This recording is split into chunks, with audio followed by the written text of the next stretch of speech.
Hello, everyone. I'm Laurence Heller, PhD. I'm the founder of NARM, and I'm here to give you an introduction to NARM, which is as you can see on the screen, the neuroaffective relational model for working with complex trauma. This is a saying that was on the first book about NARM that I co-wrote, and I tend to start my presentations with this because it's really a fundamentally important element here. And that's that the spontaneous movement in all of us is towards connection, health, and aliveness. No matter how withdrawn and isolated we've become or how serious the trauma we've experienced, on the deepest level, just as a plant spontaneously moves towards sunlight, there is in each of us an impulse moving toward connection and healing. And this organismic impulse is the fuel of the NARM approach. This is a really important piece. And one of the things that I hope you'll find from this introduction is that NARM makes therapists' lives much simpler than they once were. Because just of this fact is because there is a spontaneous movement in all of us towards connection and health. And we need to look at what are the patterns that we've learned that get in the way of this spontaneous movement. So we've become less of the experts in everything, and we don't need to be. I mean, we have a certain expertise, but we're working with this spontaneous movement, this life force that is always moving towards health. And we look at, and one of the things that I'll go into the details of is that we explore the patterns that we've learned and taken on that get in the way of being connected to ourselves, being connected to others, and for some people, being connected to something greater than themselves. Just a few things about how I developed NARM, and what was important to me in the development of NARM. I've been involved with many different approaches particularly in the earlier years of my clinical practice. But one of the things that has been really important to me is that I wanted to bring the human being, the full human being, back into the psychotherapeutic narrative, not just cognitions, not just behaviors, not just the nervous system, not just neurotransmitters. I'm not saying that all of these elements aren't important, but they're not the whole story. And as you can see in the bullet points below, NARM is non-reductive because we don't, and I don't, reduce people to personal history, to their nervous system, to and conditioning, to their neurochemical systems or to neurotransmitters. It's really looking and bringing the whole person into the narrative. You'll also, hopefully you'll come to see, is that NARM is non-pathologizing. I'll be presenting to you the adaptive survival styles, and that we look at, that for most of us, we're doing the best that we can with what we know at any given time. And so I've tended to made a serious attempt at reducing the tendency to pathologize patients and clients that we see in our field. And I'll give you more details about how that works. You'll also come to see that in NARM that we have a different orientation when working with personal history. It's not that personal history isn't important in NARM, because it is, but we don't go on what I call archaeological expeditions into history, assuming that the answers are to be found in a person's history. Instead, I work very much in the here and now, and with the process of connection and disconnection that I'll be talking more about, and as people begin to get more connected, what's unresolved from their personal history tends to spontaneously emerge for a working through process that we do and that we have in NARM. You'll also come to see that NARM brings the body into the psychotherapeutic narrative in a slightly different way than I think other somatic therapies have done that. I talk about the body specifically as the element or the ways that we as human beings use to disconnect. We all know that experience that when we're stressed or frightened or anxious, whatever might be going on with us that we're trying to control, is that we tighten the body. So we contract the musculature, we contract literally on all levels of the body. And when contraction isn't enough, we actually go into collapse. And so this contraction collapse dynamic are an important part of what we're paying attention to when in the psychotherapeutic process with NARM, is that these are the mechanisms. Tension and collapse are the mechanisms of disconnection. And I'm going to be saying a lot more about connection as we move through this. And then the last point that I just want to bring to your attention here is that NARM supports increasing agency. It's, and agency, I've chosen that word very specifically. I didn't use the word responsibility because that has elements of blame to it, but agency comes from the Latin word that act, and that part of what we're supporting here and emphasizing in the NARM work is that we all have more agency, more capacity to act in the various emotional and relational difficulties that we're experiencing than we have once realized. And so this element of increasing agency and looking at what we have taken on from the environment, often the various ways that we weren't supported and even neglected or abused in many cases, and how we've internalized these dynamics and carried them forward into adulthood. This is what I'm talking about when I'm talking about agency, is that we are actively, whether we realize it or not, carrying forward dysfunctional patterns that we learned, partly to protect ourselves, partly as absorbing what was going on in the early environment with our caregivers, all of those dynamics. And it's really a significant paradigm shift to, I believe at least, to support agency in the way that you'll hopefully come, at least get a little flavor of in the presentation today. So I'm going to invite you to do a little exercise just with yourself quietly. And I want to set it up a little bit first about why I'm starting so quickly with this exercise, because it has to do with the basic orientation of NARM, which is that we don't just look at everything that went wrong in a person's lives. There's a tendency to do that in many popular psychotherapies. And it's, from my point of view, it's a clinical mistake to focus on everything that went wrong. We want to look at, what capacities the person developed to help them survive, or that have helped them to, to get along in their lives. And we make that a very conscious part of the process. And overall, as you'll see as we go along, is that we support the development of increasing capacity in all levels of experience.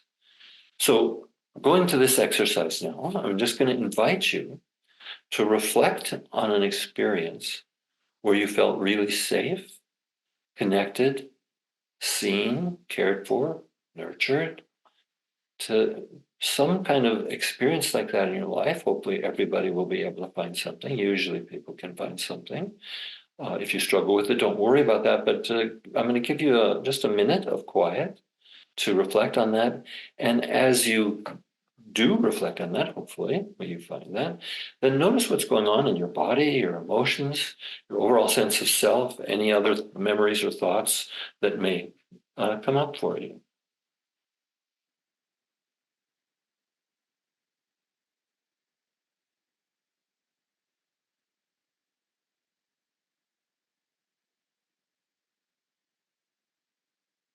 Particularly noticing any bodily or emotional reactions as you reflect on that experience.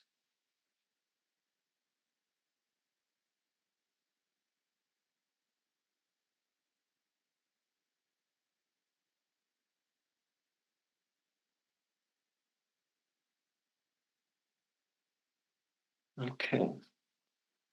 Hopefully, some of you may have noticed that even in this very brief exercise, that some elements, some parts of your body may have even begun to relax a little bit as you reflected on this experience. That in turn, for some individuals, may bring up emotions that have been there under the surface. And as we start connecting with ourselves, and that's indicated by the bodily relaxation that we're experiencing, then these, unresolved emotions may very well surface, as well as certain memories, thoughts, and other kinds of reactions that will surface spontaneously as we are more connected to our body and ultimately more connected to our emotions, and really even addressing the issue of, or the theme of, identity in terms of how we have come to see and hold ourselves and think of ourselves as human beings. I'm going to talk about connection. You can see the first book it's been out now for about 13, 14 years, was called Healing Developmental Trauma, or is called Healing Developmental Trauma. But the original title was Connection, Our Deepest Longing and Greatest Fear. Now, the reason that didn't stay the title is because the publisher said that this was not Googleable, this particular title. And probably from a marketing perspective, they were right. But this quote that you see from the book, Connection, Our Deepest Longing, Greatest Fear, really addresses a fundamental theme, which I'll be, again, another theme that I'll be expanding on, which is what I talk about as the core dilemma that we as human beings experience when we're dealing with early environments that were either neglectful, abusive, or profoundly misattuned in some ways, is that we're all born. We as human beings are all born with connection. is hardwired in us, and it's a fundamental human orientation. And one of the primary responses to developmental trauma of various kinds, of all kinds, is to disconnect. And there's a few quotes of other thought leaders that I'm just going to show you briefly here, because I'm not the only person who's who's thought about this. I don't think any of us influenced the other, but just kind of came to this idea independently, as I'm sure there are many people who aren't quoted who also have seen the importance of connection in human life. So we'll just have you take a quick look at a couple of other thought leaders like Stephen Porges. He says the primary biological imperative is to be connected. I agree. Okay, the next one. And Gabor Mate, who I've come to know fairly well, again, just on his own, he asked this basic fundamental question, which is very similar and parallel to NARM, which is, how did we get separated and how do we reconnect?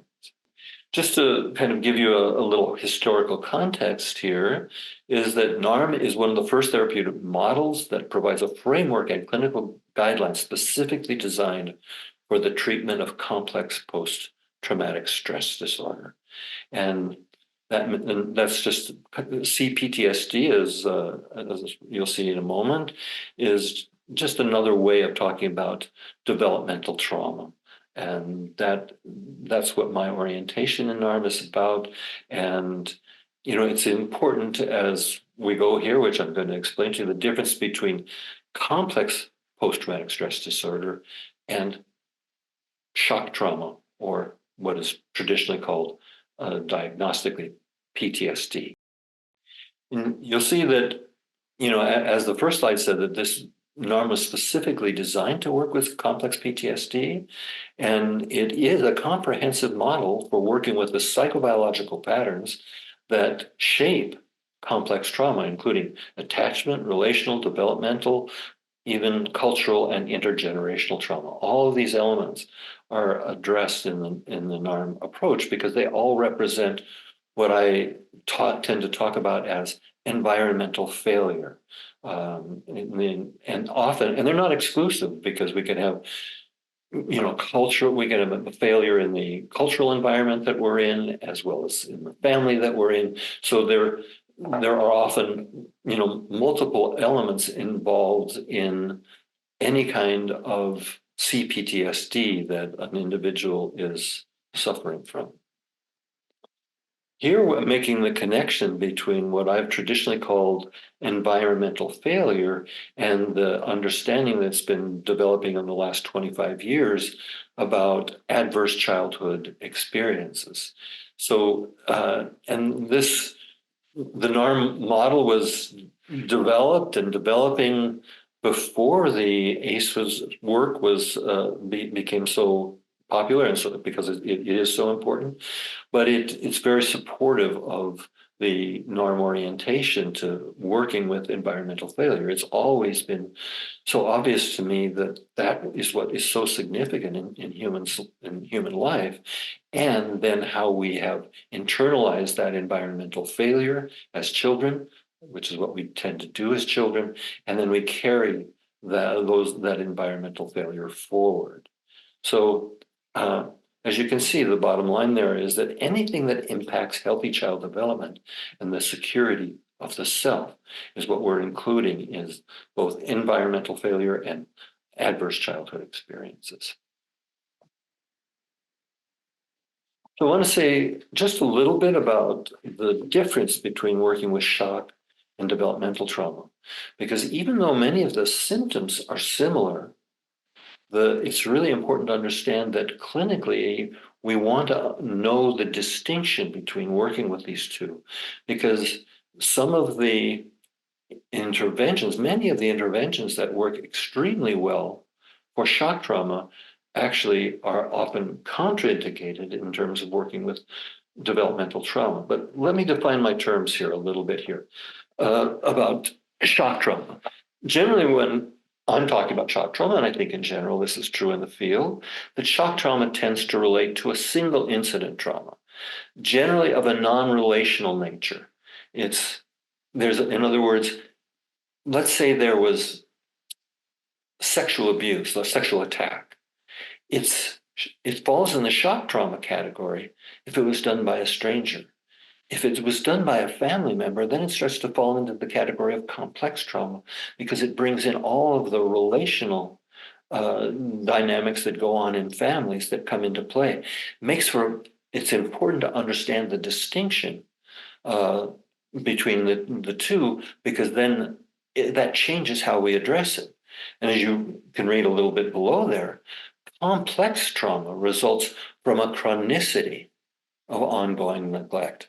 So notice single incident, that isn't 100% true, because there are, of course, for shock trauma, we know that, for example, in wartime, that isn't necessarily and often not a single incident, but it still tends to fall in the shock trauma category because it's not relational in the sense that it's not the perpetrators are not members of the family. Whereas if you're looking a little bit further below, the neglect, abuse, or misattunement comes from the family and taking place in a familial or a relational context. And that makes so much difference in how we need to treat it.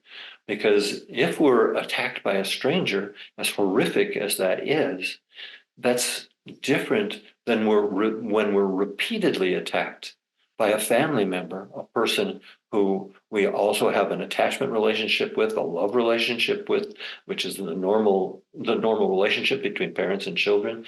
That when it comes from the place that for most of us is, or I don't know about for most of us, but is designed for most of us, for all of us to be a place of safety, when the home itself becomes the source of threat, that creates very distinct dynamics in working with complex trauma than what we face in dealing with shock trauma.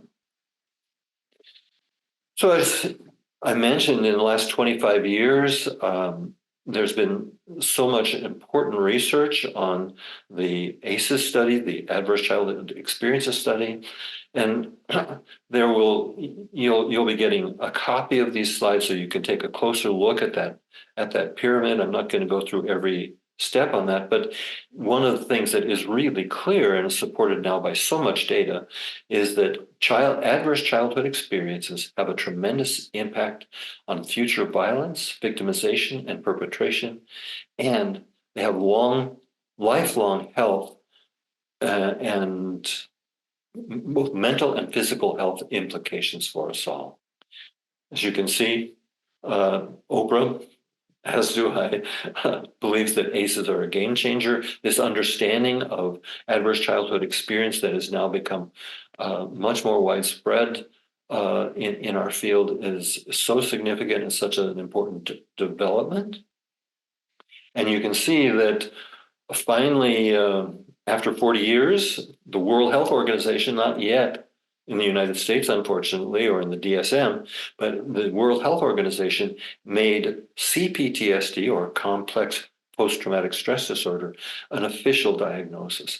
It's a very important element for so many reasons. And I'm assuming, because there are a number of people who are trying to get C-PTSD as part of the next DSM, is that it makes a difference in terms of how we treat. It makes a difference in terms of how much funding goes to various programs, whether what we're doing now, and when we don't use a C-PTSD orientation, is that we tend to just focus on the symptoms of C-PTSDs. The symptoms can be, depression, anxiety, physical problems. They can be behavioral problems, all kinds of things, but these are symptoms. And in NARM in general, and also now supported by all this ACEs understanding, is that we're not working on just reducing symptoms. Of course, we expect that symptoms will reduce, but we're not the orientation isn't to extinguish symptoms. It's to work with them to understand what it is that they're trying to communicate and get to the causes of the symptoms, whatever form they take, rather than just trying to reduce the symptoms. So you see again on this chart that, like, the bottom three on each of these, on each side of this, when you see PTSD and complex PTSD there towards the bottom, you can see that the bottom three areas of symptoms are similar: sense of threat, avoidance, the re-experiencing piece. But traditionally, PTSD does not affect, at least in the same way, the interpersonal disturbances that we see with C-PTSD, the negative self-concept that we see with PTSD, or the affect dysregulation that we see with PTSD. Now, those of you who are experts in the field, and many of you are, know that, of course, in PTSD, we see some of those same elements. But again, those of you who are experienced in working with both of these dynamics know that it's very likely that when somebody has some kind of PTSD experience, some kind of shock trauma, that it also opens Pandora's box to whatever elements of complex PTSD, including affect dysregulation, negative self-concept, and interpersonal disturbances that are an integral part of complex PTSD. And if those of you who wish to go back, and it was just an interesting and helpful coincidence that the subtitle of the first book actually included, in slightly different languaging, the top three C-PTSD symptoms, because, as I said earlier, I specifically developed NARM to address C-PTSD, complex PTSD, or developmental trauma. So, working with complex trauma. You can see, I thought that's kind of a cute sign. That's a real sign taken, that picture taken from someplace. And that's how confusing it can be for therapists sometimes. When, a client comes in and they've got just this very difficult and painful history of various kinds of abuse and neglect and, just very difficult lives. And it can seem extremely complex, just like this sign. But what I've done in NARM, in the developing of the NARM approach, is I've attempted to simplify and distill out the organizing principles that are most important in addressing C-PTSD, particularly, and all of its unique, demands and challenges. And so that's a little bit of what I'm going to be presenting to you next. You can see that this is now the second book, The Practical Guide for Healing Developmental Trauma. Now, it's important as a kind of big picture understanding to get just to let you know that NARM is both a developmental model. It's really a process that understands human development and the various kinds of developmental stages that go on. And it's also a model, a clinical model, how we treat developmental trauma of all kinds. And it's also a model about human functioning, because all of the basic elements of that we're dealing with that you're going to see in a moment, starting with connection and attunement and so on, these are lifelong human issues. And it's important that we're able to address the bigger picture. So, and you see here in the second book, written with Brad Kammer, is that this is more of the practical clinical guide for healing developmental trauma, where we go into more of the clinical details than I had time to do in the first book. Now, in the first book, I present the survival styles, which I'm going to be talking about in a minute. And I did give the clinical details for working with the earliest kinds of trauma in the first book.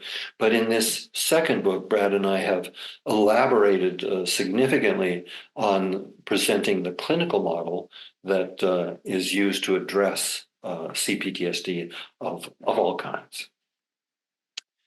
So you can see here that what's coming next are the NARM 5 adaptive survival styles.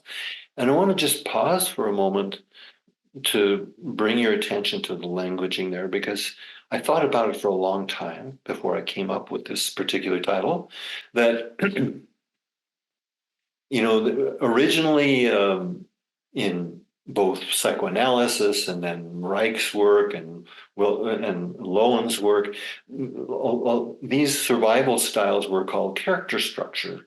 And that, for me, because this word character, the way we use it in English, can have different meanings.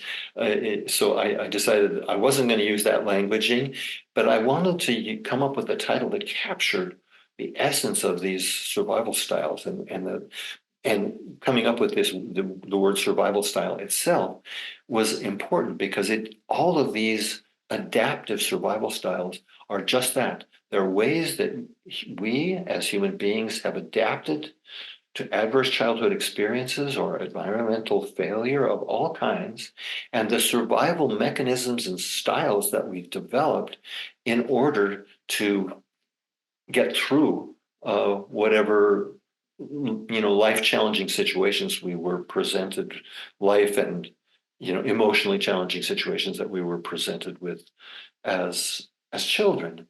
And so I'm going to go into some of the detail and of these adaptive survival styles. And what I've tried to do is, despite, to present in these 5 survival styles, is that despite the seeming complexity, like that we saw in that previous slide, of human issues, that there are really only 5 basic themes that we as human beings deal with. And I try to distill that out and present those in each one of the survival styles to follow. And I chose this quote from Bessel van der Kolk because, as you can read here, it says, in dealing with traumatized people, it is crucial to examine where they have become stuck and around which they have built their secondary psychic elaborations. The ability to identify and release these frozen structures is a major key to unlocking our suffering of trauma and our potential for healing and growth. Now, these survival styles that I'm going to show you are just that. They're places where we were developmentally stuck, where we developed adaptations, what he's calling secondary psychic elaborations, and we've developed identity, a sense of who we are based on our life experience. And so moving now onto the survival styles, we'll see that in NARM, I talk about 5 distinct adaptive survival styles. I'll give you an overview, and then I'm going to go through each one with a very brief exercise for you that is an attempt to address the basic theme going on in each one of these. But just to give you a big picture view first, is that the 5 survival styles are connection, attunement, trust, autonomy, and then love, sexuality. And you can see as it shows on the right below, each adaptive survival style is a developmental theme named for a core need and missing or compromised core capacity. So when we're not welcomed into the world, for example, one of the primary ways that we deal with that is by disconnecting. We disconnect from our bodies, we disconnect from our emotions. This is the earliest kind of trauma. But then when there's difficulties, for example, with getting our needs met, that comes under attunement, and we learn not to attune to our own needs. Similarly, we stop trusting when our early environments don't feel safe. Then we are not able to trust in that environment anymore. But there are also other important human needs that are part of the developmental process, and it's not just about attachment. That's a huge and very important area, and that I work with in NARM quite a bit. But it also involves developing significant autonomy. And the interesting thing that I've noticed in the field is that with all of this extremely important attachment work that has been going on in the last 30 or 40 years, that there's been the theme of autonomy, which used to be so significant, separation, individuation, and autonomy, which previously in psychoanalytic and psychodynamic work was so significant, has gotten minimized or even lost. And in NARM, I've attempted to bring back both the importance of autonomy along with the ongoing, importance of understanding attachment dynamics. And then the 5th survival style, the only one with 2 words in its title, is love and sexuality. This has to do with the ability to love open-heartedly and to integrate our sexuality with love. So I'm going to give you just some brief exercises as we go into a little more detail with each one of these survival styles. So there you can see the connection survival style. There is a time frame, prenatal to 6 months. Now, these time frames are always inexact and not designed to be absolutes. It's just a general time frame. It's the earliest. It has to do with the first stage of development, which includes in utero, and that's why prenatal is there. But it also involves birth. There can be significant birth trauma. There can be trauma that the mother experiences during when she's carrying the baby. So it can start very early. There can also be very early attachment trauma or difficulties, like when the child is unable to form a stable attachment, usually because of some kind of environmental failure. There could be other elements that go on, but this is all very important. These are all very important elements here. And when a person has experienced, in whatever way or form it took, that they experience not feeling welcomed into the world, or that their very first welcome into the world was felt as dangerous, then the survival need that isn't being met and that doesn't get met at the time has to do with existence, safety, and the capacity to connect. And when there's the earliest kind of trauma, often then human beings, because this is where this trauma happened, human beings are, for many people with early trauma, are seen as a threat, not a source of safety, not a source of connection. And they tend to be, these individuals in the extreme tend to be very disconnected from their bodies, very disconnected from their emotions, and very self-isolating. And that's not just those things that I just described are often pathologized when, in fact, they were attempted solutions at a problem or for a problem that the child was confronting. The paradox, and we'll see this with all of these adaptive survival styles, is that the exact same strategies that we use, the survival styles that we developed out of these strategies that once saved our lives, when we continue to carry them on into adolescence and adulthood, are the same elements that, though they once saved our lives, now create the symptoms that we experience. So at one point, for some people, it made sense for them to withdraw and to disconnect.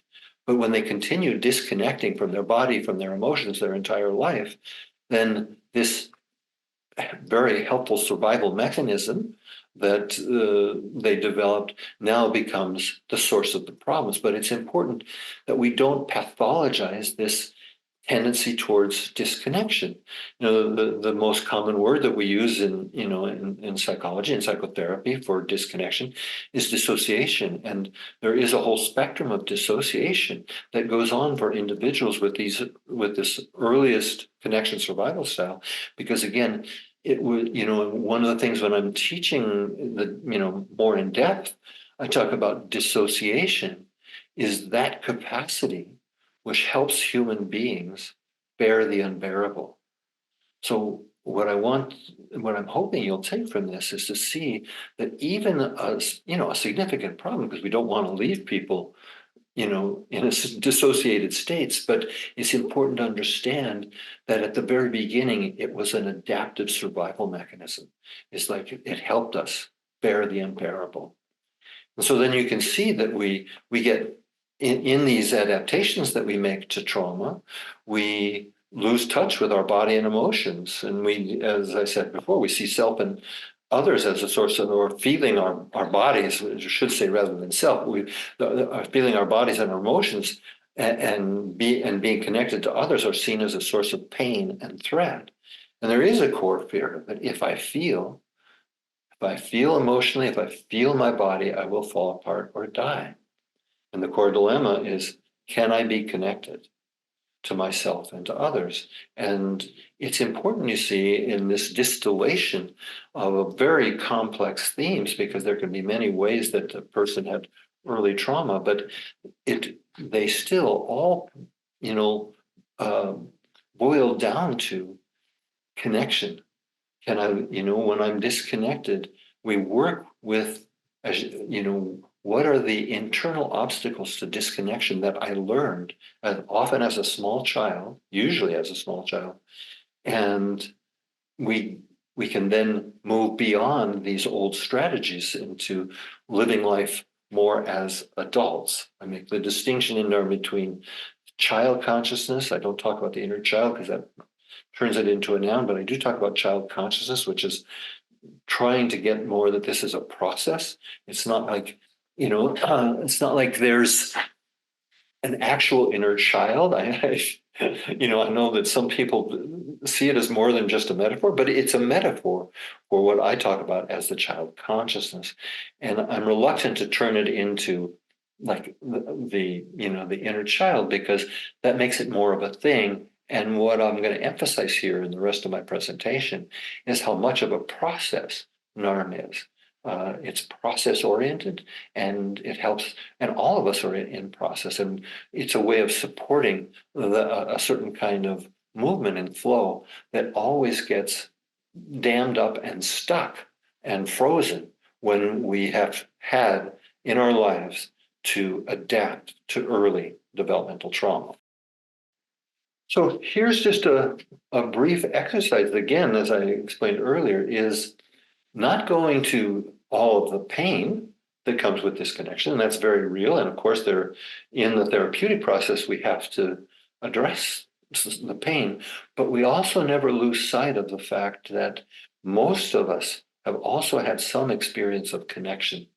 And so this exercise, as you'll see, there will be a couple of others that are following, that help us to identify what may be, not a significant part of our lives, depending on who's watching this, but to reflect on a time in your life when you did experience deep connection with your body, with your emotions, or with another person. Now, and those are separate because for some people, the only time that they feel safe, for example, is in nature, or the only time that they feel safe is with animals, or the only time that they feel safe is with children. These are not uncommon dynamics for people who struggle with the earliest kind of trauma. Now, so if you have trouble finding a time of an experience of safety with another person, go to some other experience of where you felt connected and safe, uh, in your body or emotionally or both. Could be by yourself in nature, in the forest, in the mountains, by the ocean, anywhere. But take a moment with that now. I'm going to give you a little bit less than a minute just to sit with that. See if you can bring up some memory of that experience. And as you do that, just notice how what comes up in you internally, emotionally, on a bodily level.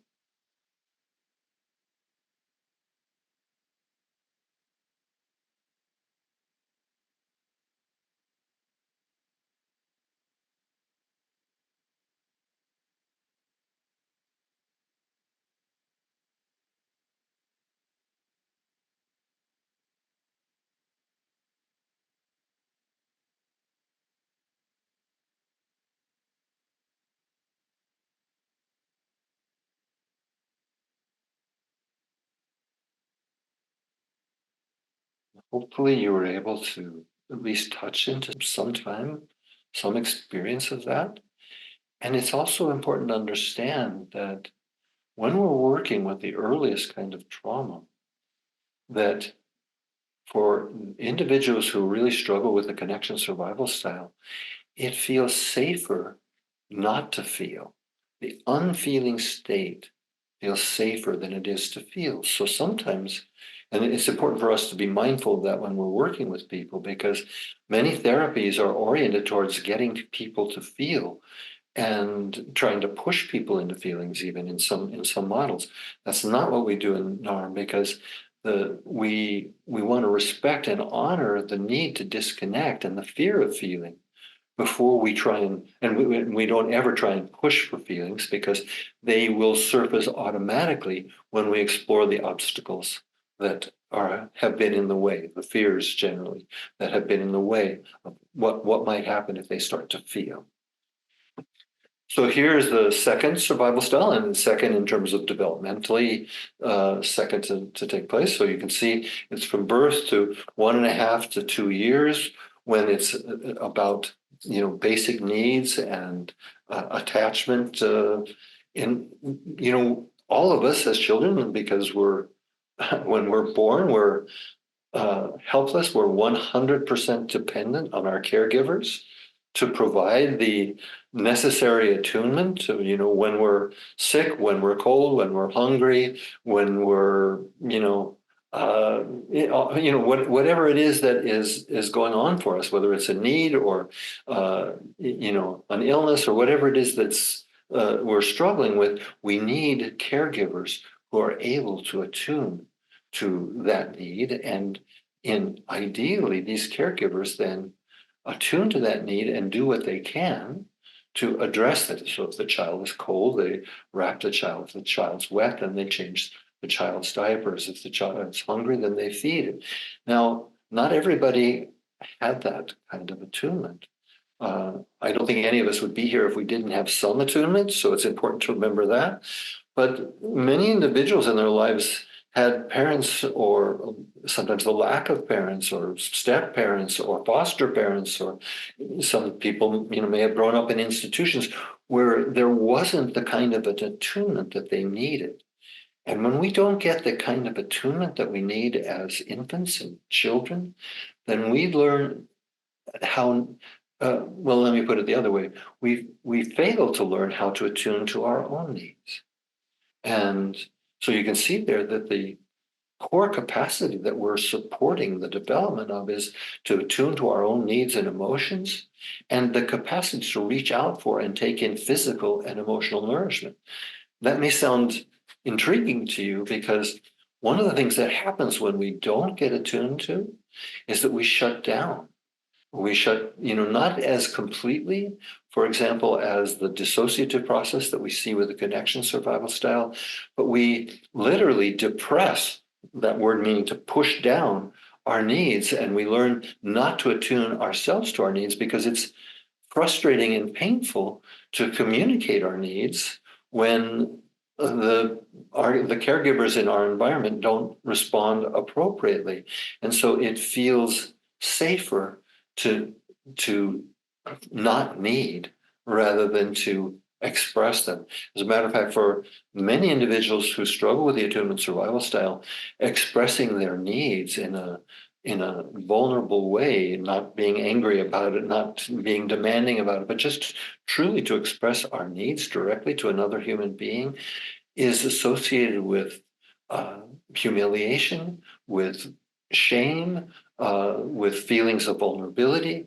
And it's important to understand that it's not just a simple process of, oh, okay, well, I'll start to attune to myself because we've developed these emotional obstacles as part of our adaptations that now get in the way of, noticing our needs, knowing what they are, communicating them, and then actually taking them, allowing the needs to be met.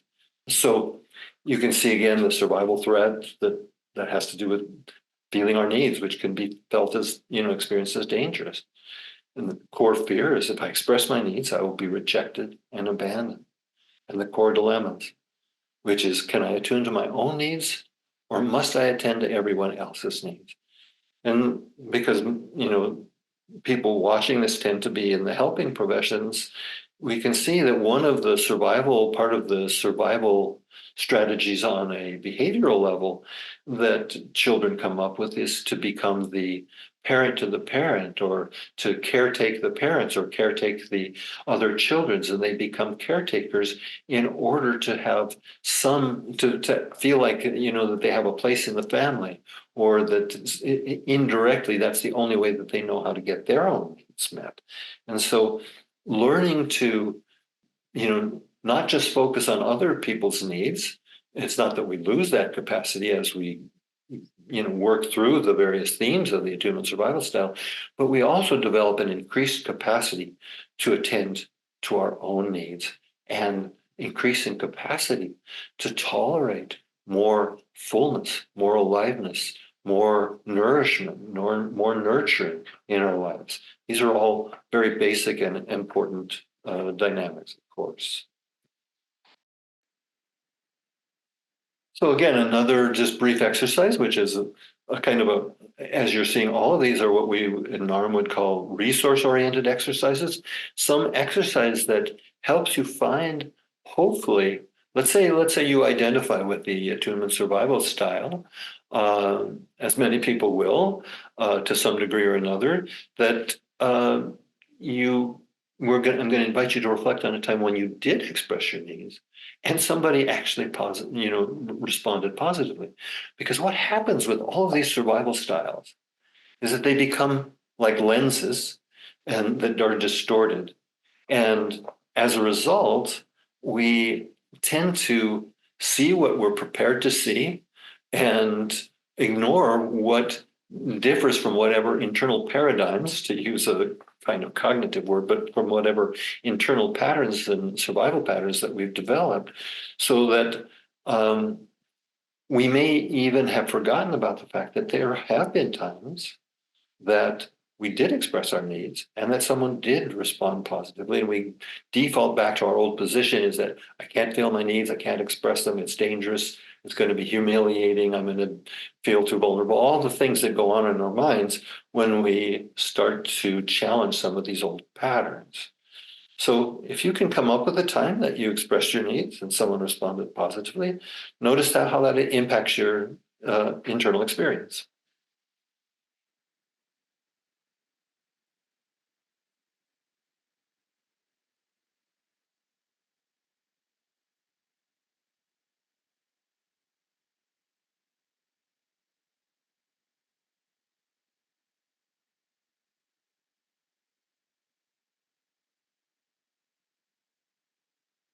Now, there is no right or wrong response to any of these exercises, but sometimes when they touch people, as they often do, it will bring some kind of physical shift where you maybe feel your body relaxing a bit, some kind of emotional shift, like I talked about in the earlier exercise, where you start to feel emotions when you're opening to a place in yourself that you maybe had to foreclose to one degree or another previously, that it touches us both on a physical and emotional level as we start to open up to those needs or those kinds of experiences where our needs got met.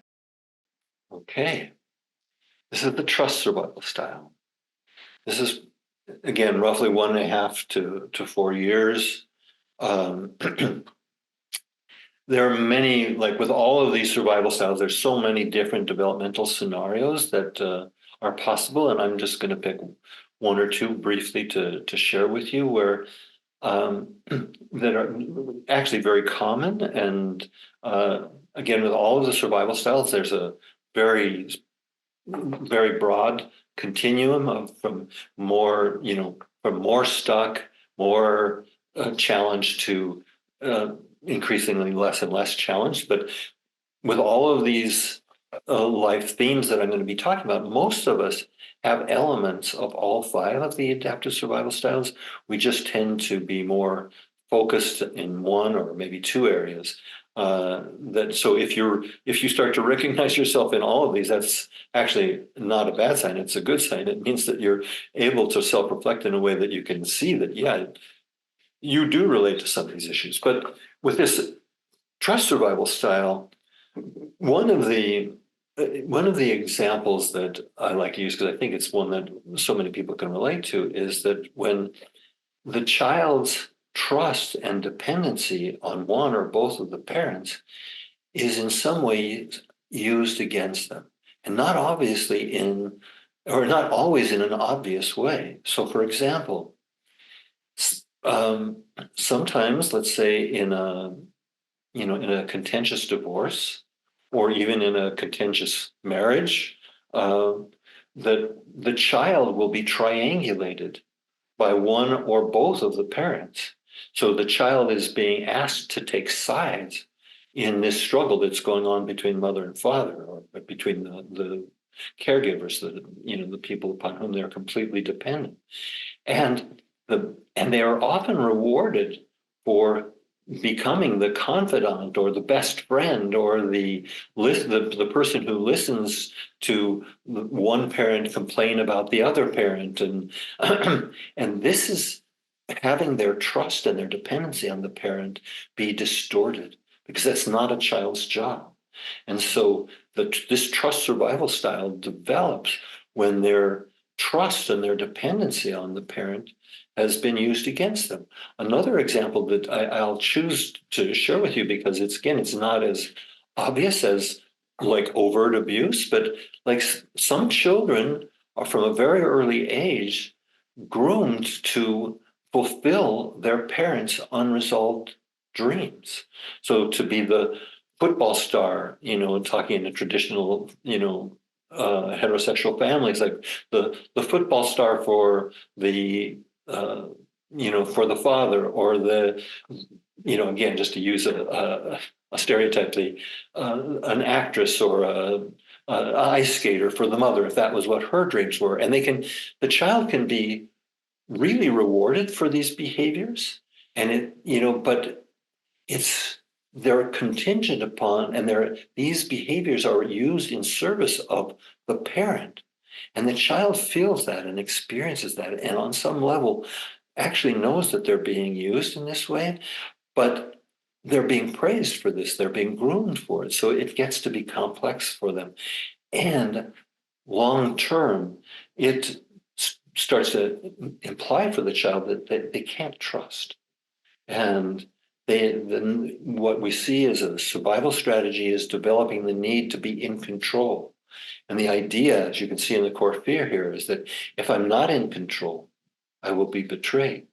And in the more, problematical end of the spectrum, we see individuals who are extremely control and power oriented, who are always oriented towards turning the tables on anybody who seems like a threat to them, who won't, and so there's a whole, again, broad dynamic that we only have time to go to in more depth into when we teach the full training.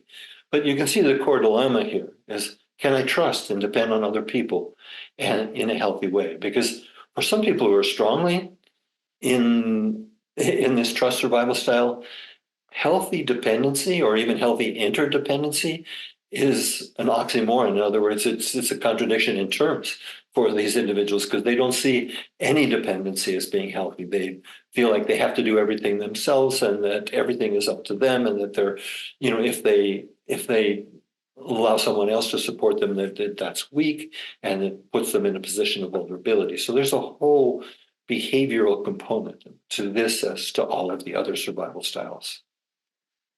So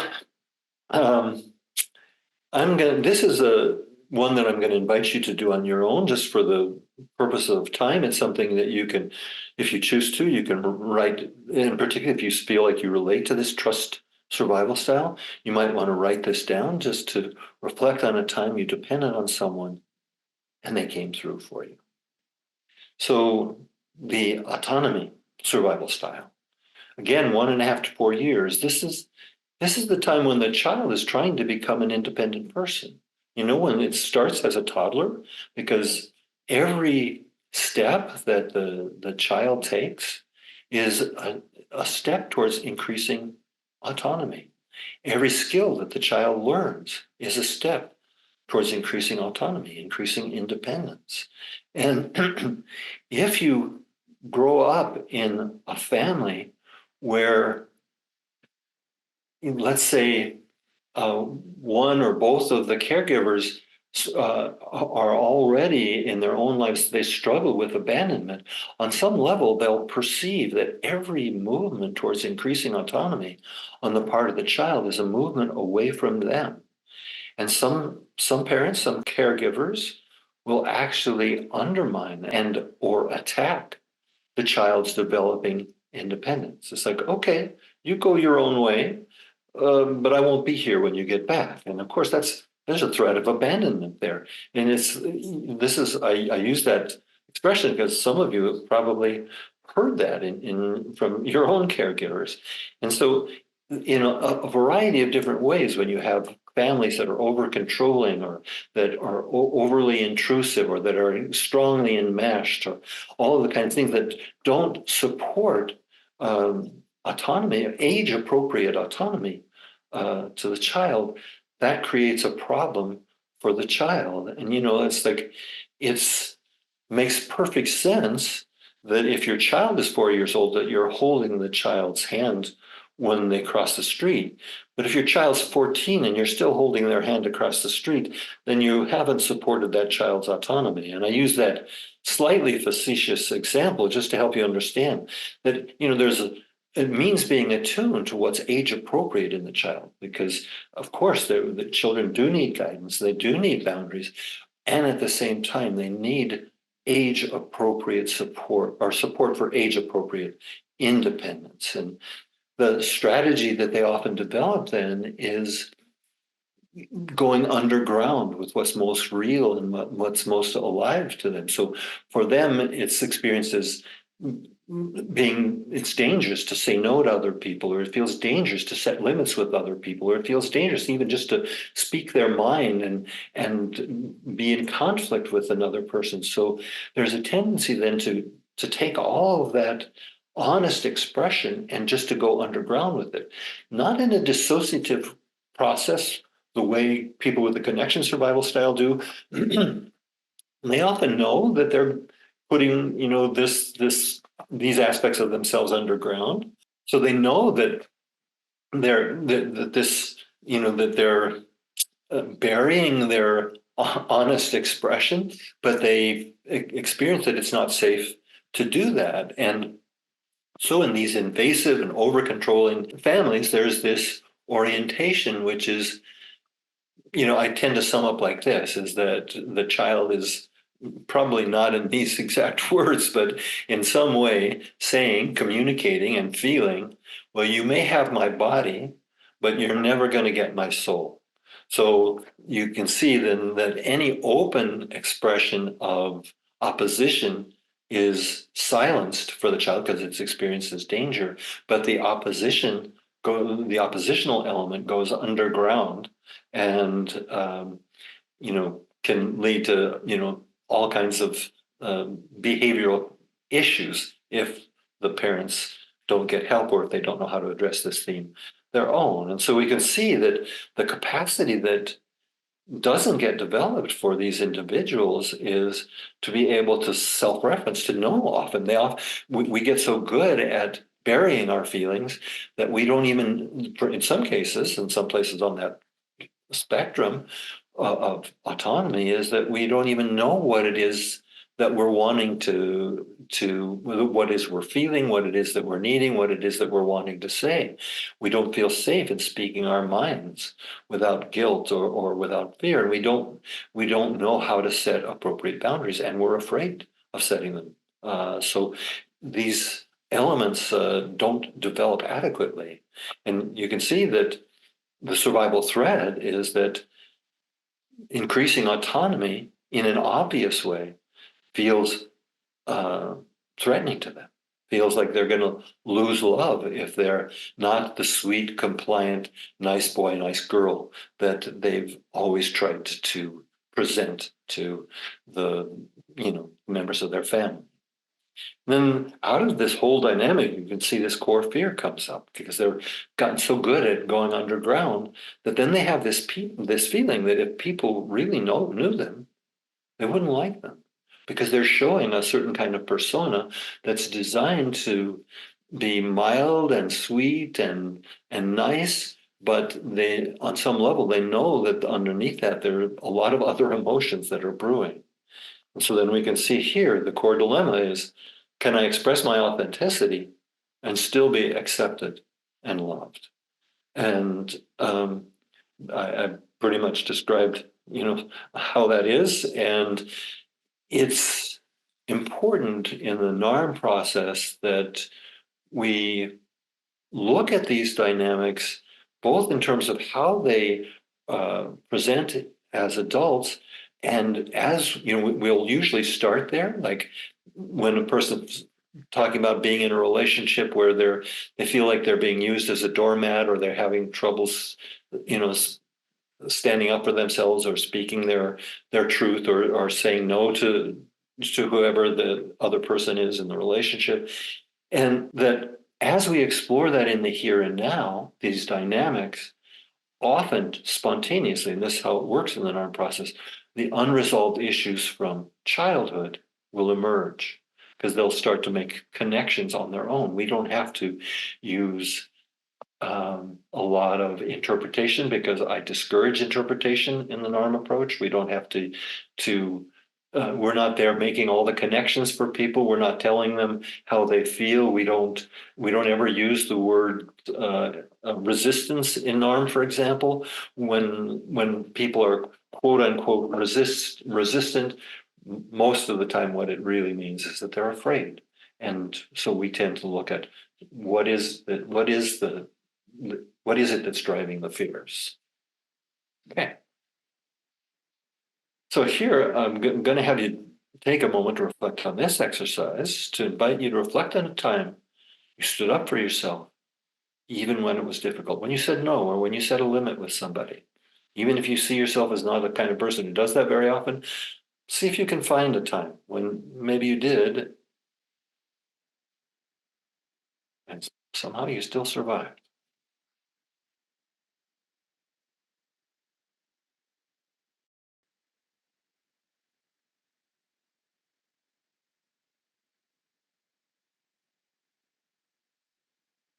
And tracking what you feel internally as you bring up this time, event where you did stand up for yourself.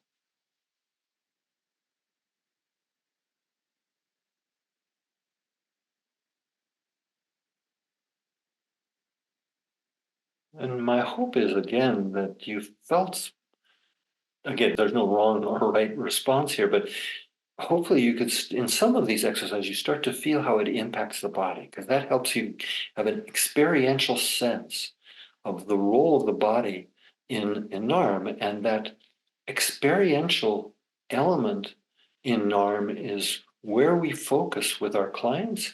It's also where we focus in our trainings, is that there's always this experiential piece that is, it's only in direct experience that we can really work with connection disconnection, for example. And so, again, I'm hoping that in one or more of these exercises, you've had some experience of that kind of psychobiological shift that can take place as we start to work with some of these survival style patterns. Okay, and the last survival style, which is the love sexuality survival style. So you can see here from 3 to 6 years, it comes, this theme obviously gets revisited with all the hormonal shifts that take place at puberty. So it's, there are really 2 time frames, but it's a dynamic it's ongoing in all our lives, and including up to adulthood, is struggling with needing and wanting, as human beings do need and want love and intimacy in their lives.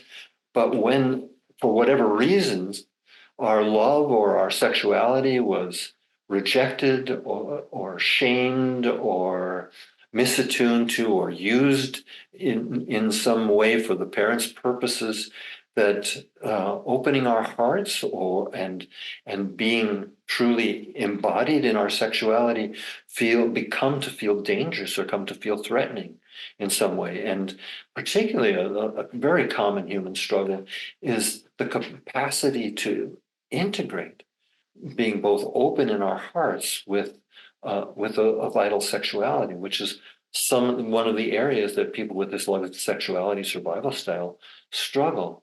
And you can see that as a basic core capacity there right below, that we're always holding, at least in the back of our minds when we're working with somebody who relates strongly to this love sexuality survival style.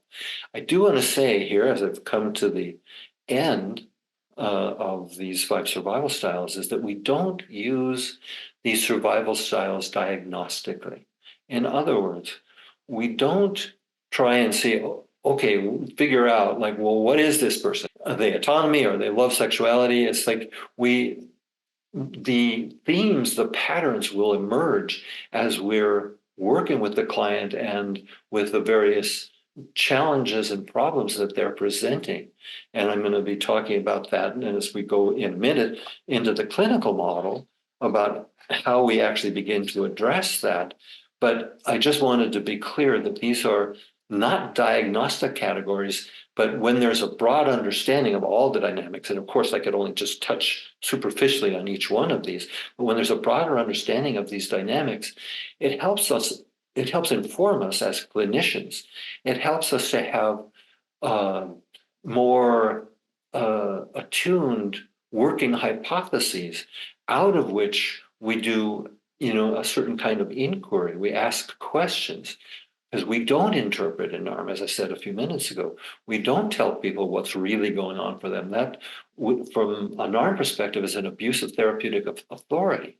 But we do explore together with people, and this exploration process can be informed by a broad understanding of these 5 basic human themes that we all deal with as humans in one way or another, in different degrees of success or difficulty. And they give us a certain kind of framework for understanding human development, as well as some of the challenges that people experience as adults when they've gotten stuck in one or more of these adaptive survival styles. Okay. So again, I'm going to let you, if you choose to write this down, to reflect on time that you reach out with love and it was received and reciprocated. It can be a very touching exercise if you choose to do that.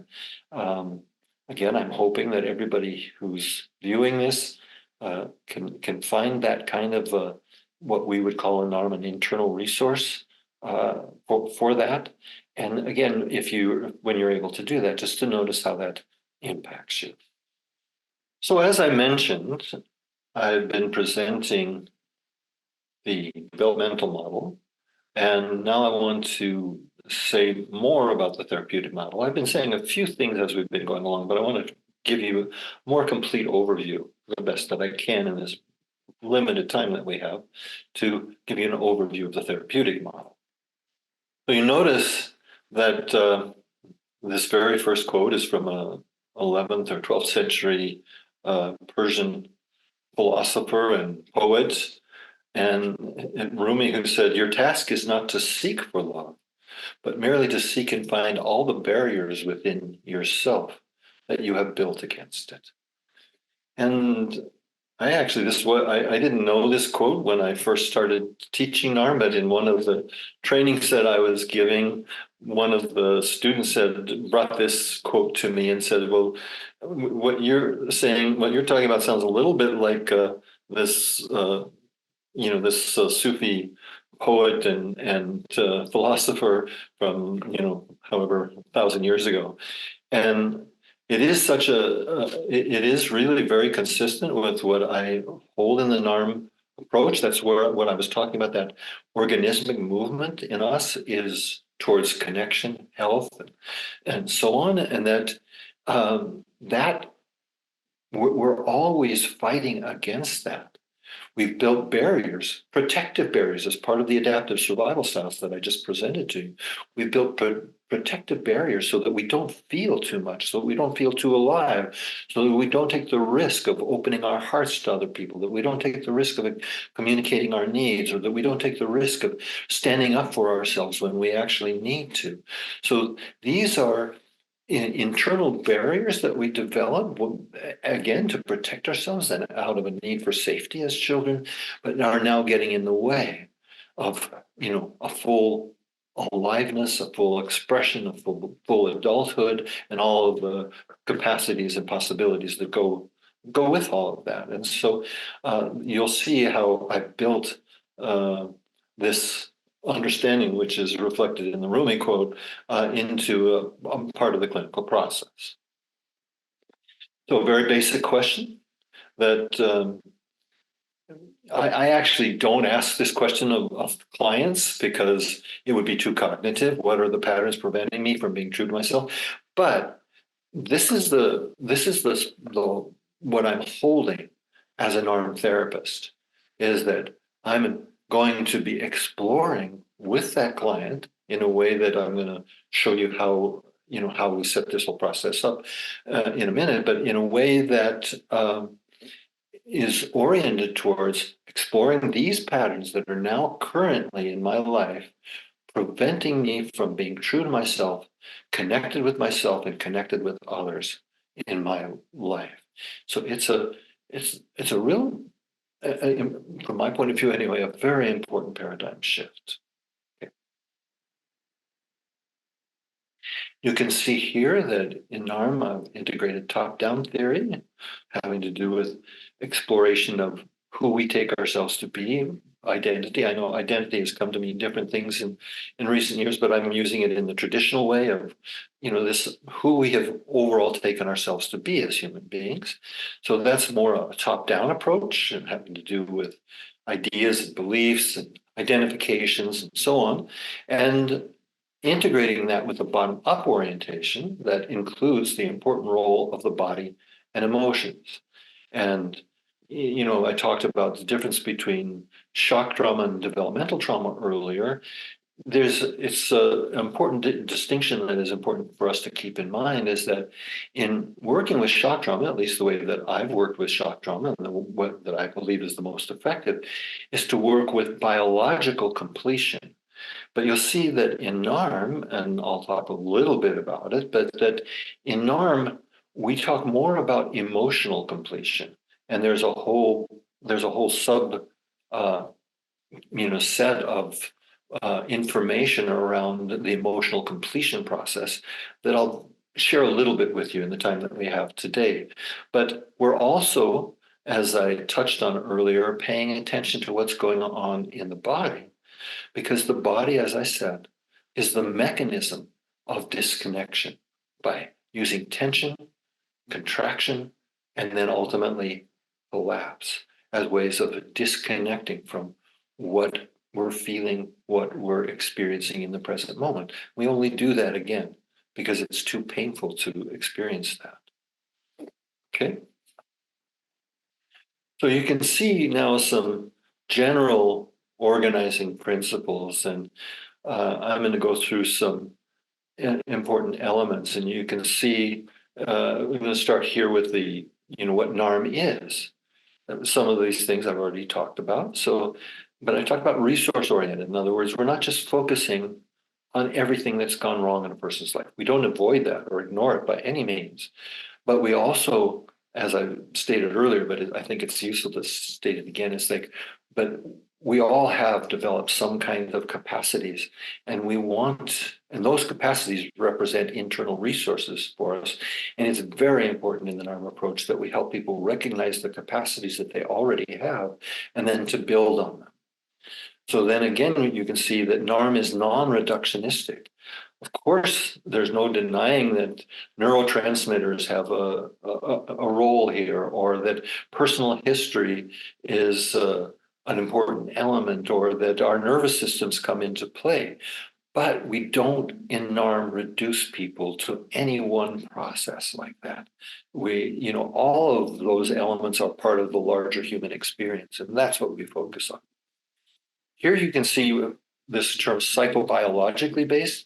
Really, I'm talking about the functional unity between the psychological and the biological, and that if you, I'm sure you paid attention, that emotions, for example, are not just a thought; they're a physiological part of a whole physiological response, and they're related to other physiological responses. So we're focusing on the body, and we can actually, people learn how to track when our clients are connecting or disconnecting. And it's a very important capacity for us as therapists to develop. And that's part of this being psychobiologically focused. So then you can see, we talk about in NARM, the present moment focus. That's, in other words, rather than looking for the past for answers, we focus on the process of connection, disconnection, as it relates to various themes that a person is communicating in their life, watching them, reflecting to them when they're connecting, when they're disconnecting, exploring what that's about with them. And we're doing it in the present moment. Again, this is more of a complex dynamic than I have adequate time to address here, but it is really an important paradigm shift, I believe, in working psychotherapeutically.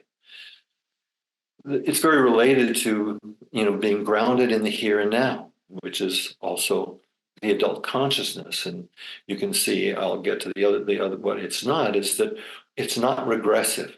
We don't have people relive their horrific experiences. That isn't what's useful for people. We help people not to run away from the difficult emotions and the difficult life experiences that they've had, but it isn't about reliving any of this. It's more about addressing it from a more adult place, as we didn't have capacities as children that we have when we're addressing these challenges that we faced as children, from our position now, our perspective of being adults. You'll also see that NARM is containment oriented rather than abreactive. So containment oriented means that it's not about getting everything out. It's actually, getting all of our emotions out, like some of the older models, and some current models still have this idea that that's what's important. Now, it is important in NARM that we know what we're feeling emotionally. We know what that we come to understand what the emotion is trying to communicate, both to the environment and to ourselves, and that we have the capacity to be present to the very powerful energies that are held in emotions. All of that is part of a containment process, as opposed to abreactive, or what some people consider cathartic, which is just, again, more of the reliving, regressive kinds of dynamics that we don't use. It's actually by learning how to be present to our emotions and containing them, we create literally an energetic and emotional container where more depth is possible, where more depth in ourselves becomes available to us, which allows for us to have more depth in our relationship. So in that sense, it's depth oriented as we work with containment and emotional completion. You can see here too that the next point is curiosity based. Curiosity, there are so many wonderful quotes out there from various people, including Albert Einstein and others, about the importance of curiosity. And that's very different than trying to get rid. We use curiosity about symptoms, for example. We're curious about what it is that they're trying to communicate to us, as opposed to just trying to extinguish them, which is strategically based and often then ignores what is, really driving the symptoms in the first place. And so being curious is such a fundamental aspect of the NARM approach. And it's interesting because all of us have traded many kinds of strategic processes for curiosity. And I can't emphasize enough how important it is for us to be really curious about our clients, and particularly our clients' inner world, and to invite them to be curious about them, their inner world, their emotional reality, their personal reality, so that and as people become curious about themselves, they become less judgmental, because judgments are just that. They're just a way of trying to assume that we know, whereas curiosity, implicit in curiosity, is a not knowing. If we come in as therapists assuming that we know what's going on in our clients, we're doing them a disservice. Even if we assume we always know what's going on inside of us, we're doing ourselves a disservice, because the reality is that there are often many things going on inside of us that we're not in touch with, and curiosity opens us to that, those aspects of ourselves that we might otherwise ignore.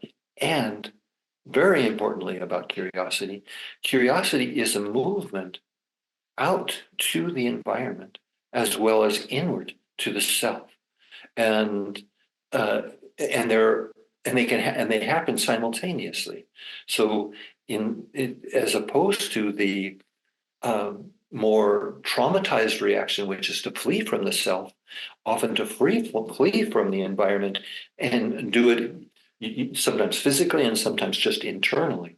And curiosity can open that space for us in ways that are just so significant, as some of you will come to understand if you choose to study NARM. So you can also see then that there's an inquiry. Part of this curiosity is expressed through a certain kind of inquiry that we use in the therapeutic process with our clients, where we're inquiring about all levels of experience. We're inquiring about what's going on in their body. We're inquiring about what's going on with them emotionally. We're inquiring what's going on in their thoughts. What are the ideas about themselves? What we talk about in NARM as identifications. What these identifications are about. So that this inquiry is again connected to curiosity and very broad-based. So you see then the next thing in terms of what NARM is client-driven. It's the practitioner is providing opportunities for exploration. We're not the experts. We have expertise, but we're experts in helping the client become curious about these old patterns and places where they're stuck and what is driving the symptoms that they experience. You can see too that NARM is based on organizing principles, just like very briefly, I gave you the emotional completion process, those three principles of being aware of the emotion, understanding what it's communicating to others and to ourselves, and to be able to be present to these emotions when they come up, as opposed to A, B, C, D, E, which is not uncommon in our field, that there are this idea that there are certain protocols that are needed, and in NARM, it's more being principles and certain kinds of certain way of orienting, but not these rigid protocols. Okay, NARM is resource oriented. It's, as I've said, it's not oriented towards pathology, and so you can. Hopefully, you've been glancing at the other side, what NARM is not. It's not pathologically oriented. It's not reductionistic, as I explained. It's not just focused on behavior. Behavior will change as the person's relationship with themselves and their internal world changes. So behavior, and of course, there are some behaviors that need to be addressed when they're dangerous or self-harming or dangerous to others or all those things. So I'm not saying we never focus on behavior, but it's not the primary focus. We're focusing on what's driving the behaviors. Once there's safety, and which comes into play, of course, for some clients. NARM is not primarily focused on history, even though history is an important part of what we do. It's just, as I described, we don't go on archaeological expeditions. So I've talked about it's not regressive, it's not reactive, it's not strategically based, it's not goal driven. That's one of the things that I get a lot of feedback about from individuals who do the NARM trainings, is like how different it is to be present and curious versus setting up these behavioral goals and setting up goals for yourself as therapeutic or clinical goals, trying to reach those, which is one, not as effective from my experience, and two, is so costly in terms of our energy as clinicians. So again, the rest are elements that I touched on already. It's not practitioner driven. We're following the lead of the client. It's not protocol based. It's not pathologically oriented.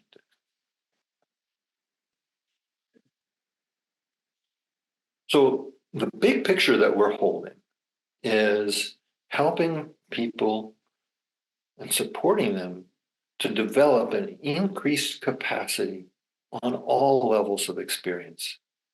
So capacity to be connected, capacity to communicate their needs and feelings, capacity, it doesn't mean they always should, but it's just that they have the capacity to set limits, the capacity to open their hearts.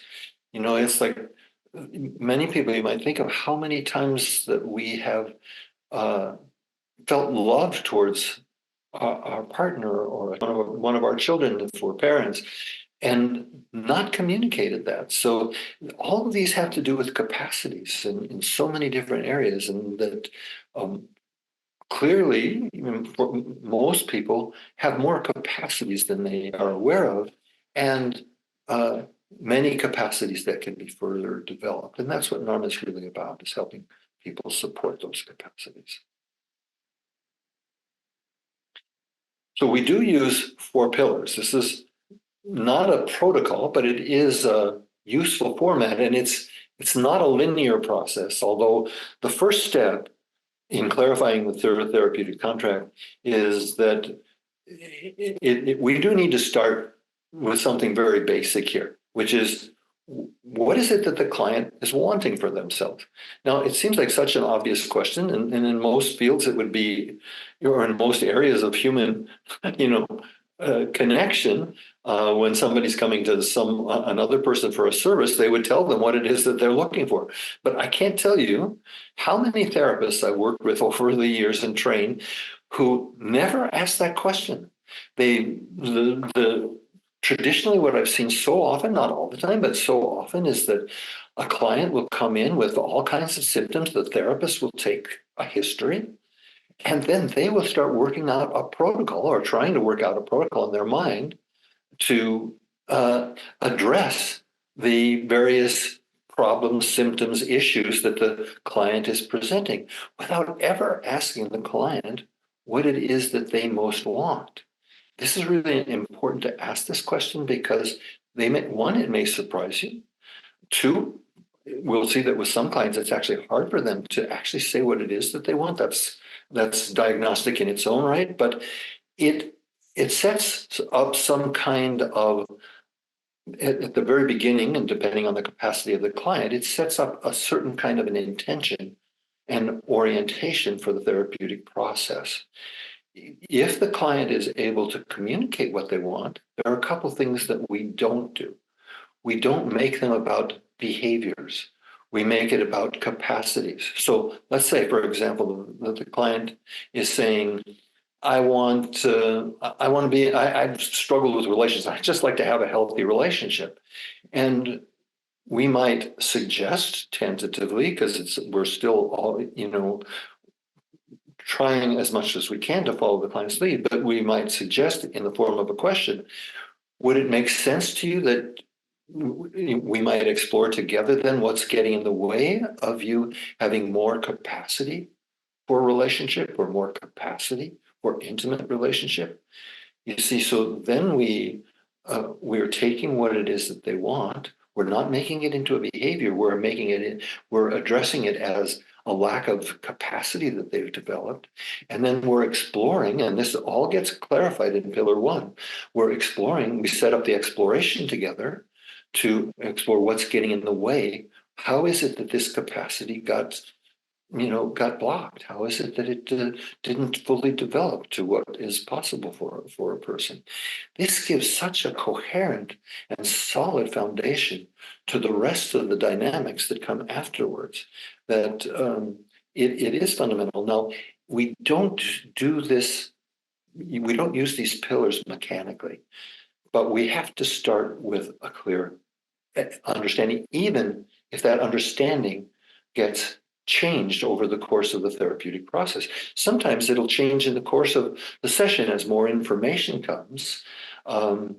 We can begin to re-clarify the contract, but it isn't something that we do in every session necessarily. We may have an ongoing quote unquote contract or understanding with the client that doesn't need to be revisited in every session. And sometimes we might revisit it 3 or 4 times in a single session as more information is presented by the client, that we can fine tune the contract, the quote unquote contract. And another element that I teach in the trainings, which I don't have the time here today to present to you, is that there is a hierarchy of intentions and there are a hierarchy of contracts. So, for example, I'll just give you a very simple thing that we encounter is that if a person comes in and they've been struggling with, let's say, anxiety for the last 5 years or even 3 years or whatever, sometimes the best intention that they have at that moment is that they just want to address that symptom. Now sometimes if that's the best that they can come up with, we don't push for a clearer intention for that. We might explore other avenues of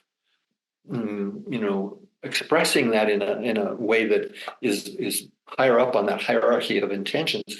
But if they can't go there, the one thing that we do always include in that first pillar is that I will be glad to explore with you what this anxiety is about, so that even if they are unable to make a clear intention for themselves, that the contract is exploration oriented. Because we know as therapists that we can't promise fixes. I mean, we do the best we can to help our clients, of course, but we can't promise results. It's part of one of the challenges of this profession.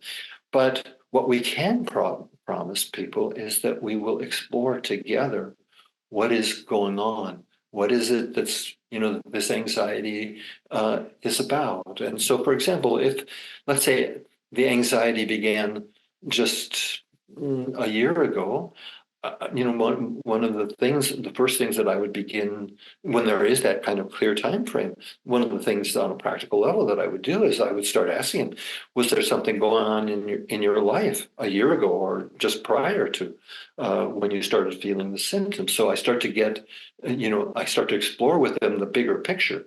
It's not in contradiction to we don't go to history, but it's part of the exploration process, and sometimes that bigger picture is very significant for therapeutic purposes. Okay. And as part of that exploration that we do, this is pillar 2, asking exploratory questions. So as you're hearing, there's an exploration process that is part of pillar 2.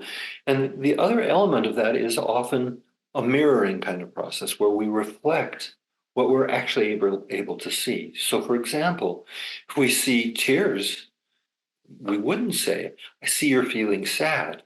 That's an interpretation. But I would say, or I might say, depending on the context, I might say, I notice that there are tears in your eyes as you're talking about whatever the theme is that they're talking about. Then I let them tell me, and I might ask, is there an emotion connected with that? So this is the way of asking exploratory questions and using mirroring. So we might also, and this is part of pillar 4, which I'm going to explain in more detail in a few minutes, but we might, mirror to them. I notice that you seem to be breathing more deeply right now. And does that fit with your experience? So even there, we're careful not to be coming across as the authority, but we're sharing an observation, something we can actually see, that they're breathing more fully.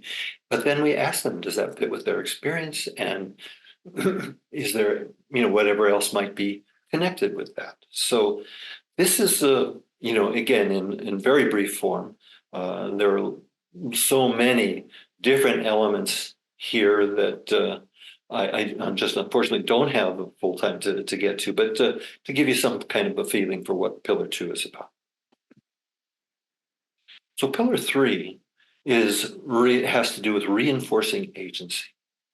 And agency, to a great degree, has to do with being able to own our part of any of the emotional or relational difficulties that we're experiencing.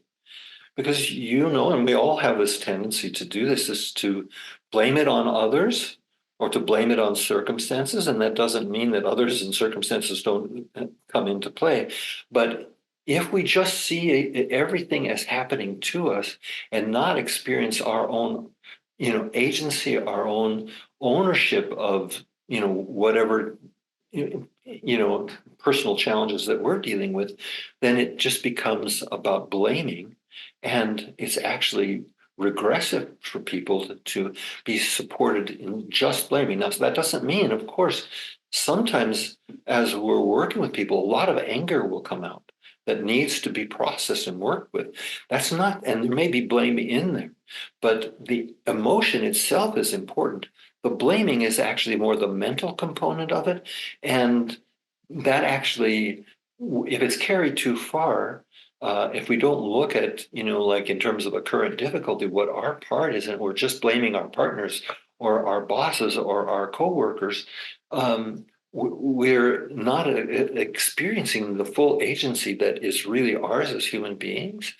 And agency is not just a technique in NARM, but it's actually diagnostic.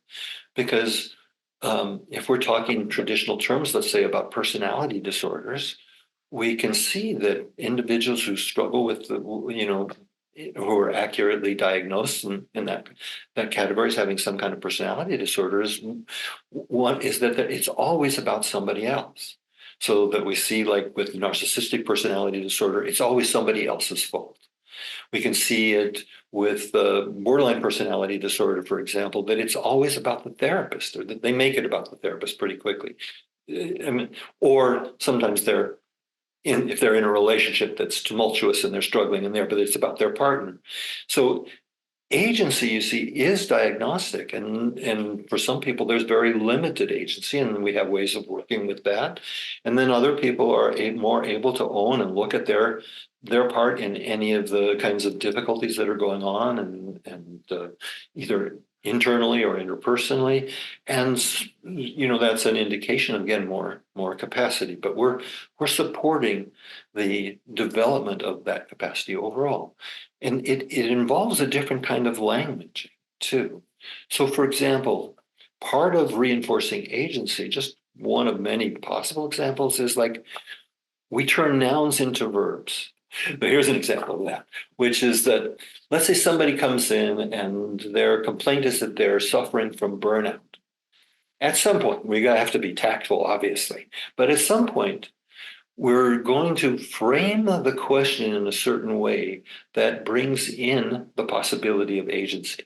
We might communicate to the client, I'll be glad to explore with you how you burned yourself out in this last job that you started talking about.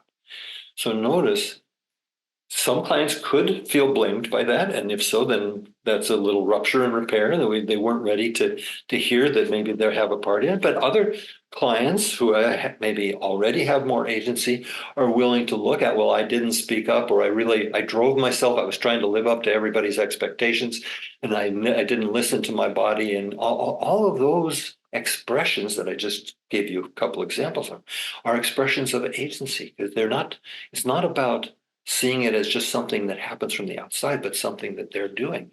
They're not, generally when people burn themselves out, they learn not to listen to their bodies, learn not to listen to their emotions. They may have expectations and identifications that are, that they can't live up to. So all of these pieces, as the person takes ownership of them, are liberating. They're not blaming. When a client is blaming themselves, that's the opposite of agency. There's no agency in that. When they're blaming themselves or somebody else, that's not agency. But it is agency to see their part in it without self-criticism or self-recrimination. Okay? And pillar 4, reflecting psychobiological shifts.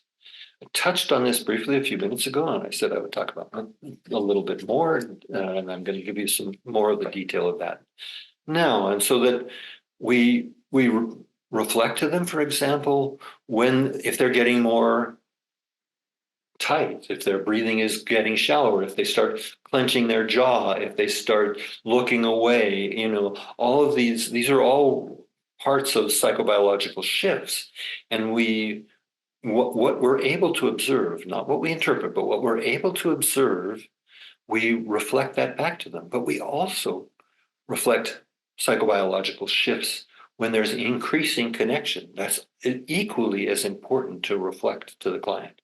So we might say to a client who's just, dealt with some, intense emotion, like maybe some grieving, or maybe to put some words to anger that they hadn't fully been able to express or communicate before, then we might then invite them, particularly when we're noticing that by being able to experience and express those emotions, that there's a relaxation happening in their body, then we bring that to a bodily level. So I'm wondering, as you've been allowing yourself, language of agency, as you've been allowing yourself to feel a BC emotion, what's happening in your body right now?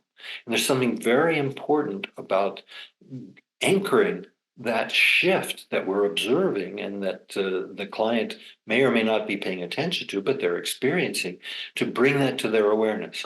Or even when it's a new insight into themselves, like they're seeing something about a dynamic that they've been struggling with that they had never seen before. Just that insight alone will trigger this whole chain of shifts on an emotional level, on a bodily level. And so we might then say, I'm just curious, as you have that insight or that new awareness, what are you noticing going on emotionally? Or what are you noticing going on in your body? And again, anchoring this new understanding, this new awareness on a bodily level. And, we've all had the experience of knowing something in our heads, but not knowing it in our bodies or in our cells or in our bones, that kind of disconnected intellectual understanding only takes us so far. And so this embodied awareness or embodied cognition is so fundamental to the NARM work and that's, bringing the body into the psychological and the psychotherapeutic narrative is a very important element here, and that's why I've named it Pillar 4. So as you'll be able to read, there's multiple different kinds of opportunities for further learning of NARM. We have different levels of training. We have training for helping professionals who are not psychotherapists. We have a clinical training for licensed psychotherapists. That clinical training has several different parts to it, as you'll be able to look at. So, for example, there's the basic training, and there's the more working with personality disorders. That's generally and also very early trauma with the connection survival style. That tends to be the level 3. And then this postmaster's training for those people who have really dedicated themselves to NARM, is that this is a postmaster's training where we have time in a smaller, relatively smaller group setting to go into the more fine details of the NARM approach, because there are different levels of understanding that people have. And of course, everyone has the choice at various levels. Like, as I said, though, that the therapist training is only for licensed psychotherapists, whereas the basics training is open to all helping professionals. So we have that. We have what we call our Inner Circle program, which is another important part of bringing this understanding to the world, where we have webinars and demo sessions every month. The webinars are on different topics, and sometimes the demo sessions are just a one of a kind, and sometimes we're working with people over a series of multiple sessions when you get to see kind of an ongoing therapeutic process with NARM. So we try to present as many different kinds of opportunities for learning as we possibly can. And that process is continuing. There are even further developments coming in that'll be available to people. And we hope that you'll connect with us, and we look forward to seeing you in one of our trainings.